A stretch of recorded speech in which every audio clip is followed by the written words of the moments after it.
Hello बच्चों, welcome to your maths class. बच्चों, आज मैं क्लास 10th का चैप्टर 6 ट्रायंगल्स उसका एक्सरसाइज 6.3 में क्वेश्चन नंबर 3 से स्टार्ट कर रही हूँ।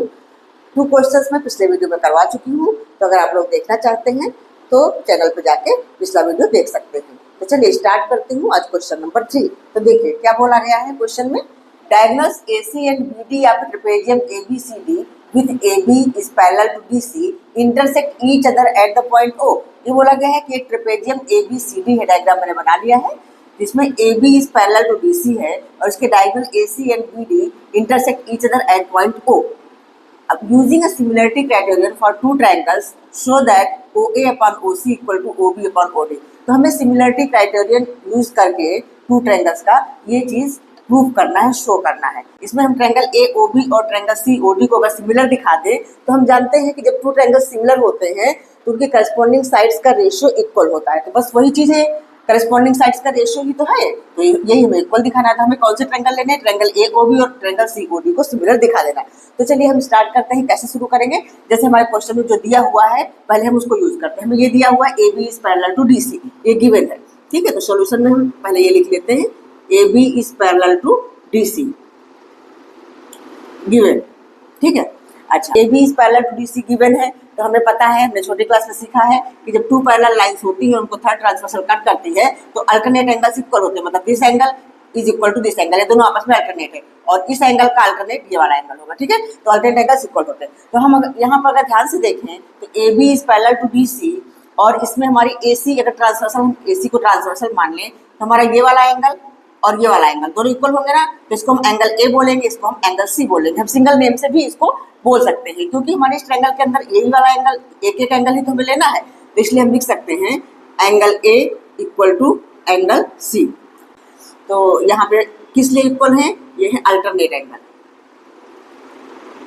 अल्टरनेट एंगल्स, अल्टरनेट एंगल्स, ठीक है। इसी तरह से फिर से जब AB is parallel to DC, अब हम ट्रांसवर्सल BD को देख लेते हैं। तो BD अगर देखेंगे तो हमारा this angle, angle B equal to angle D आएगा, ठीक है।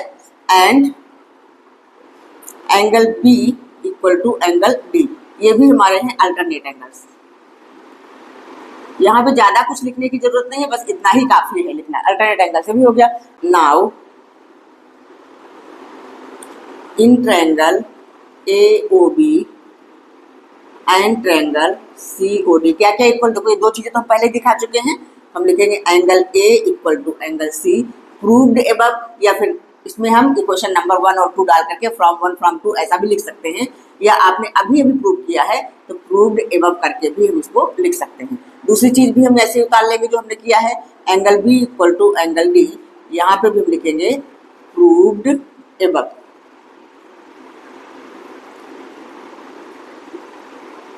प्रूव्ड अबव, ठीक है। दो एंगल हमने इक्वल दिखा दिया तो हमें जानते हैं कि अगर टू करस्पॉन्डिंग एंगल्स इक्वल होते हैं तो ट्रायंगल सिमिलर होते हैं, सिमिलरिटी क्राइटेरियन को फुलफिल करता है। लेकिन फिर भी अभी इसमें एक एंगल और भी हम इक्वल दिखा सकते हैं, ये वाला हमारा angle, angle AOB equal to angle COD, vertically opposite angle, हमेशा वर्टिकली अपोजिट एंगल इक्वल होते हैं। चलिए इसको भी हम दिखा लेते हैं। तो एंगल AOB जो कि हमारा इस ट्रायंगल में है इक्वल टू एंगल COD, इसके लिए हम क्या लिखेंगे, vertically opposite angle, vertically opposite angles, ठीक है। अच्छा, तीनों एंगल इक्वल हो गए तो देयरफॉर हमारा ये triangle AOB is similar to triangle COD, triangle AOB is similar to triangle COD, ठीक है बच्चों। क्लियर हुआ। सिमिलरिटी हमारी कौन सी है, हमने तीन एंगल दिखाए तो A सिमिलरिटी आ जाएगा। ये दोनों ट्रायंगल हमने सिमिलर दिखा लिया तो हम जानते हैं कि सिमिलर ट्रायंगल के करस्पॉन्डिंग साइड्स का रेशियो इक्वल होता है। हम लिखेंगे देयरफॉर जो हमसे पूछा गया है OA upon OC equal to OB upon OD। क्यों CPST, इसके लिए हम लिखेंगे CPST, शॉर्ट में ऐसा लिख दो, मतलब corresponding parts of the similar triangle, hence proved. ये हमारा क्वेश्चन हो गया प्रूव, ठीक है। क्लियर हुआ बच्चों, समझ में आया। तो सिमिलर दिखाना बहुत ही ईजी है, ध्यान से आप सीखेंगे तो समझ में आएगा। तो चलिए हम क्वेश्चन नंबर 4 कर लेते हैं। हाँ बच्चों, क्वेश्चन नंबर 4 है इन फिगर 6.36, ये हमारा फिगर बुक में बना हुआ है। QR upon QS equal to QT upon PR, ये हमें गिवन है। QR upon QS equal to QT upon PR and angle 1 equal to angle 2 show that triangle PQS is similar to triangle TQR। कौन कौन सा, triangle P Q S is similar to triangle T Q R, मतलब ये P Q S छोटा triangle और T Q R को हमें similar दिखाना है। स्टार्ट करते हैं। सबसे पहले देखिए ये चीज हमारा गिवन है तो पहले हम यहीं से शुरू करते हैं।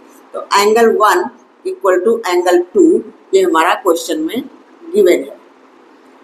ये है हमारा एंगल 1, ये है हमारा एंगल 2। ये तो देखो किसी भी ट्रायंगल में, जैसे ये कोई ट्रायंगल है मान लेते हैं, अगर ये एंगल इस एंगल के इक्वल होता है तो फिर इनको बनाने वाली साइड्स भी आपस में इक्वल होती है। ठीक है, ये छोटी क्लास में आप लोगों ने पढ़ा होगा, नहीं पढ़ा तो याद कर लीजिए कि अगर दो एंगल्स इस तरह से आपस में इक्वल होते हैं तो इनको बनाने वाली साइड्स इक्वल होती है, या अगर साइड्स इक्वल है तो इनके एंगल्स इक्वल होते हैं। तो हमें पता है एंगल 1 और एंगल 2 हमें इक्वल बताया गया है, तो इनको एंगल 1 और एंगल 2 इक्वल है, इसलिए side P Q equal to P R ये हो जाएगा। तो therefore P Q equal to हो जाएगा पी आर। इसका रीजन आप लिखना चाहो तो लिख सकते हो, sides opposite to equal angles are equal. ठीक है, ये आप लिख सकते हो, sides opposite to equal angles, opposite to equal angles, इतना भी लिख दो तब भी ठीक है।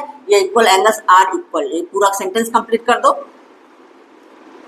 ठीक है, sides opposite to equal angles are equal. हाँ, तो इसको हम इक्वेशन नंबर 1 डाल के छोड़ देते हैं, यहाँ पे हम इक्वेशन नंबर 1 डाल देते हैं। काफी बड़ा लिख दिया है इसलिए यहाँ पे भी डाल सकते थे। ठीक है, चलिए कोई बात नहीं। अच्छा, उसके बाद और क्या दिया हुआ है, ये दिया हुआ है, ये भी हम लिख लेते हैं, Q R upon Q S equal to Q T upon P R, ये चीज दिया हुआ है। तो पी आर को हम पी क्यू के इक्वल दिखा चुके हैं क्वेश्चन 1 में, तो नेक्स्ट स्टेप में हम ऐसा लिख सकते हैं, Q R upon Q S equal to Q T upon P R की जगह पे हम क्या लिख देंगे, पी क्यू। ये कैसे हमने किया, क्योंकि फ्रॉम इक्वेशन 1, ये प्रूव्ड एबव जैसे भी लिखो, अगर इक्वेशन 1 नहीं डाला है तो प्रूव्ड एबव भी लिख सकते हो। इक्वेशन डाला है तो हम लिखेंगे फ्रॉम इक्वेशन 1। ठीक है, ये हो गया। हाँ, तो इतनी इन्फॉर्मेशन हमने इकट्ठी कर ली है। अब हमसे जो प्रूव करने के लिए बोला गया है उन ट्रायंगल्स के हम नाम लिखते हैं। तो now in triangle P Q S and triangle T Q R, मतलब ये पी क्यू एस और T Q are, P Q S छोटा ट्रायंगल और टी क्यू आर बड़ा ट्रायंगल, इसमें क्या क्या चीज देखो इक्वल हो सकती है। हमारा एंगल 1 जो है दोनों में है, पी क्यू एस में भी है और टी क्यू आर में भी। सबसे पहले हम यही लिख लेते हैं, एंगल 1 इक्वल टू एंगल 1 दोनों में है, इसलिए हम इसको लिखेंगे कॉमन। ठीक है, अच्छा दूसरी चीज हमने यहाँ पे प्रूव करके रखी हुई है, इसको हम इक्वेशन नंबर 2 डाल देते हैं। ठीक, Q R upon Q S, देखो क्यू आर कहाँ है, ये रहा क्यू आर बड़ी साइड, अपॉन में क्यू एस छोटी साइड, मतलब बड़े ट्रायंगल की साइड अपॉन छोटे ट्रायंगल की साइड, फिर इक्वल टू क्यू टी है बड़े ट्रायंगल की साइड अपॉन पी क्यू छोटे ट्रायंगल की साइड।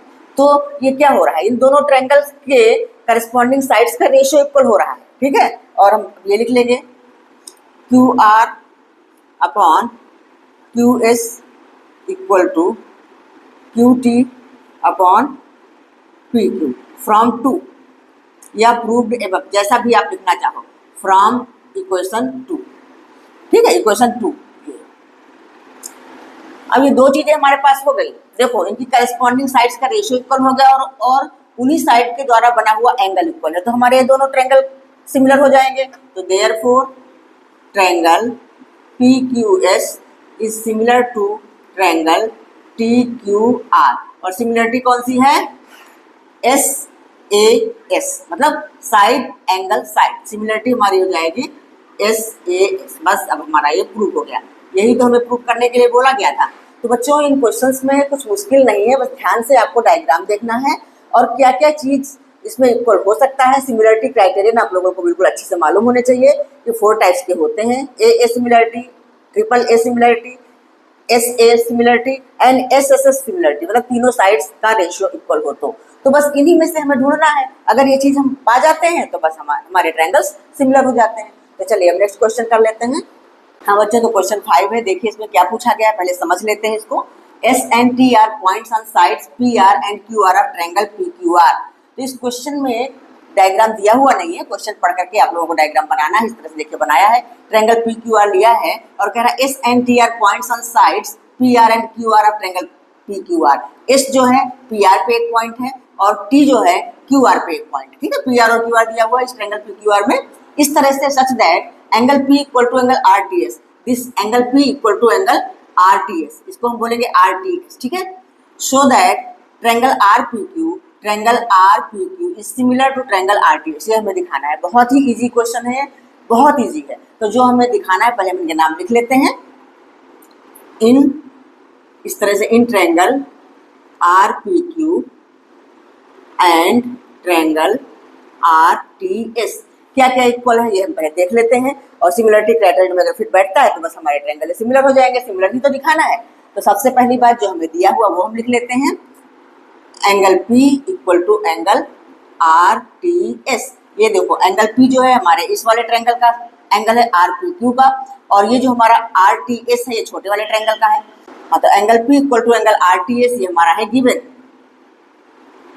अच्छा, एक एंगल तो एक एंगल इक्वल हो गया इन दोनों ट्रायंगल में, ये वाला एंगल इस एंगल इक्वल हो गया। अगर एक एंगल हम और दिखा ले बस हमारा काम बन जाएगा, क्योंकि ए सिमिलरिटी भी तो होती है। ध्यान से देखेंगे इन ट्रायंगल्स को तो हम देख रहे हैं जो हमारा एंगल R है इस छोटे वाले ट्रायंगल RTS में भी है और ट्रायंगल RPQ में भी है, दोनों में तो है ये। तो बस अब नेक्स्ट वाला यही लिखेंगे हम, लिखेंगे angle R equal to angle R, ये दोनों में है कॉमन।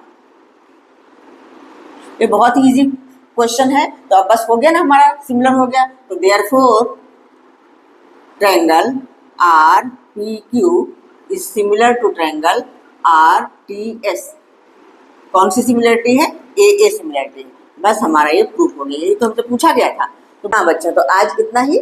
आज मैंने 5 क्वेश्चन तक करवा दिया है।